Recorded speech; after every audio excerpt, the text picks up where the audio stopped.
Достар, қалайсыздар? Сіздермен бірге мен Әсемка Кезіп.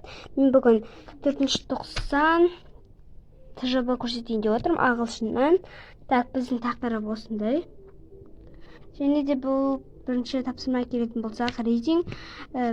Олар біреуін таңдайсың, соны мен жаздым. Мыналар қате, жазбаңыздар. Осып қаралсаңыздар болады. Ал екінші тапсырмада writing, өзіңнің не туралы жазасың. Мысалға мен Құлсарда тұрамын, оған Құлсары деп жаздым. Сіздер өздеріңіз қалаңызды жазасыздар.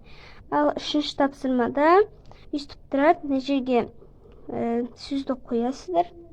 Мынау л әріпі, л. Осы видеоны түгел қарасаңыздар түсінікті болады сіздерге. Осы сөздерді adjectives деген несіне аударасыздар. Вот.